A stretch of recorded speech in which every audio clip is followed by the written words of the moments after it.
நேபாளத்தில் போராட்டங்கள் தீவிரமடைந்து வரும் நிலையில் பதவி விலகிய அந்நாட்டின் பிரதமர் KP சர்மா ஒலியின் வீட்டை போராட்டக்காரர்கள் அடித்து நொறுக்கி சூறையாடிய பரபரப்பு காட்சிகளை தற்போது பார்க்கலாம்.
இது பற்றிய மேலும் விவரங்களை எமது செய்தியாளர் பாரதி ராஜா வழங்க கேட்கலாம்.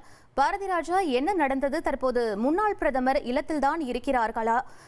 போராட்டக்காரர்களை கட்டுப்படுத்துவதற்கு என்ன மாதிரியான நடவடிக்கை தற்போது அங்கு எடுக்கப்பட்டிருக்கு? கள நிலவரம் என பதிவு பண்ணுங்க பாரதி ராஜா. கண்டிப்பாக தற்போது வரை, அதாவது நேற்று தொடங்கிய போராட்டம் சமூக வலைதளங்களின் தடைகளுக்கு எதிராக தொடங்கிய போராட்டம் இன்று அரசுக்கு எதிராக மாறி இரண்டாவது நாளாக தொடர்ந்தது. குறிப்பாக பிரதமர் KP சர்மா ஒலி பதவி விலக வேண்டும், இது ஊழல் ஆட்சி என்ற ஒரு குற்றச்சாட்டை முன்வைத்து போராட்டத்தில் ஈடுபட்டவர்கள் பிரதமர் இல்லம், தற்போதைய பிரதமர் இல்லம், முன்னாள் பிரதமர் இல்லம், அதே போல MP-க்கள் இல்லம், அதிகாரிகள் இல்லம், அரசு அலுவலகங்கள், பாராளுமன்ற கட்டிடம் என தங்களுக்கு கிடைத்த இடங்களை எல்லாம் அடித்து நொறுக்கியிருக்கிறார்கள். அந்த காட்சிகளைத்தான் இப்போது நீங்கள் பார்த்துக் கொண்டிருக்கிறீர்கள். இந்த தாக்குதல் என்பது அவருடைய ராஜினாமாவை வலியுறுத்தி, குறிப்பாக சர்மா ஒலியின் ராஜினாமாவை வலியுறுத்தி தான் இந்த போராட்டமானது தீவிரமடைந்தது. தற்போதைய அரசு முழுமையாக களைய வேண்டும், இது முற்றிலுமான ஊழல் ஆட்சி, வாரிசு அரசியலை ஊக்குவிக்கிறது என்ற குற்றச்சாட்டுகளை எல்லாம் முன்வைத்து இந்த போராட்டமானது தொடங்கி வன்முறையாக மாறி பல்வேறு அசம்பாவித சம்பவங்கள் நிகழ்ந்து கிட்டத்தட்ட 20 பேர் உயிரிழந்திருக்கிறார்கள். 400க்கும் மேற்பட்ட நபர்கள் காயமடைந்த நிலையில தற்போது பிரதமர் KP சர்மா ஒலி பதவி விலகி இருக்கிறார். அவர் தற்போது நாம் பார்த்து கொண்டிருக்கும் காட்சியெல்லாம் அவருடைய தனிப்பட்ட இல்லங்கள், பல அரசியல் பிரமுகர்களின் தனிப்பட்ட இல்லங்கள் தாக்கப்பட்டிருக்கிறது.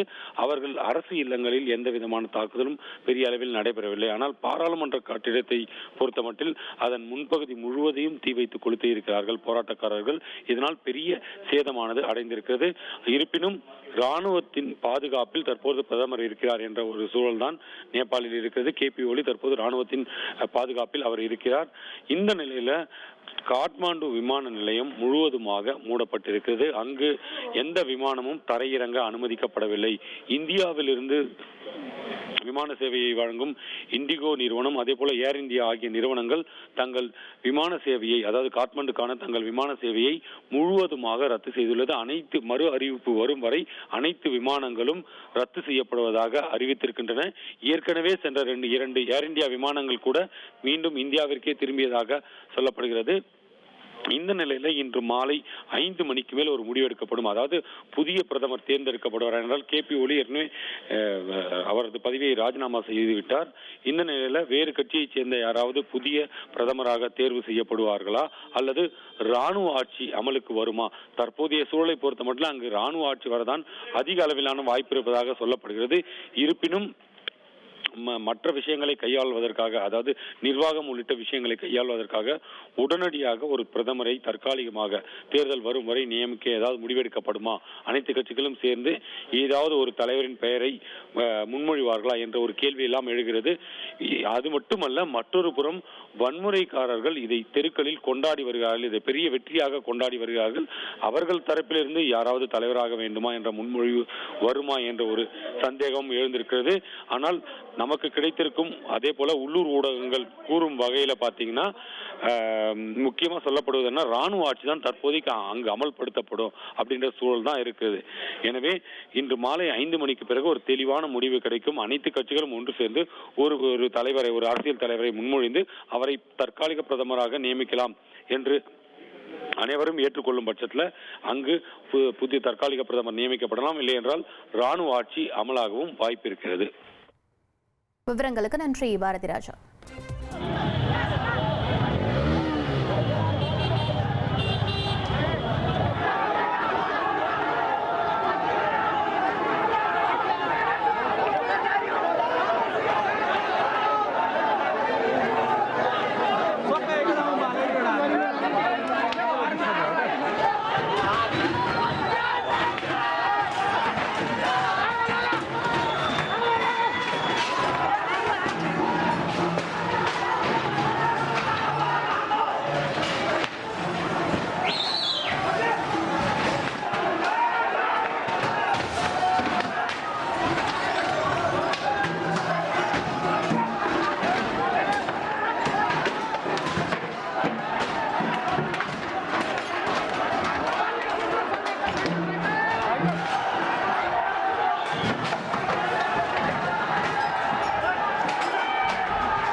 அதிமுக்கிய விவரங்களை அனைவருக்கும் புரிய வைக்கும் பாட்காஸ்ட். உலக அதிகம் தவிர்க்க முடியாத முதல் மக்கள் வளைகுடா நாடுகள் பிரான்சிஸுக்கு பிரியா சம்பவங்களை தேடி களத்திற்கே உங்களை அழைத்துச் செல்லும் ஸ்பாட்லைட். அங்க இருக்கக்கூடிய கள விவரங்கள் என்ன? அமலாக்கத்துறை கடந்த 5 வருஷமாவே சார் எனக்கு ரொம்ப பிடிக்கும் அவர் வர்றதுக்காக. எங்களுடைய நியாயமான கோரிக்கை. Even at the cost of stopping. பார்வையாளர்களையும் செய்திக்குள் பங்கெடுக்க செய்யும் மக்கள் குரல். 50 ரூபாய் எங்களுக்கு தண்ணிக்கு ஒரு தீர்வே இல்லங்க 10 வருஷமா. எங்களுக்கு சரியான ஒரு விடிவு கிடைக்கவில்லை. 60,000 ஏக்கருக்கு தான் கேக்குறோம். பிச்சை கேக்குறாங்க. புத்தம் புதிதாக வித்தியாசமாக ஹெலிகாப்டர்களின் உதவி என்ன படிக்கலாம்ன்றதுல பேரண்ட்ஸும் என்கரேஜ் பண்ணணும், ஸ்டூடெண்ட்ஸும் தேர்வு செஞ்சு.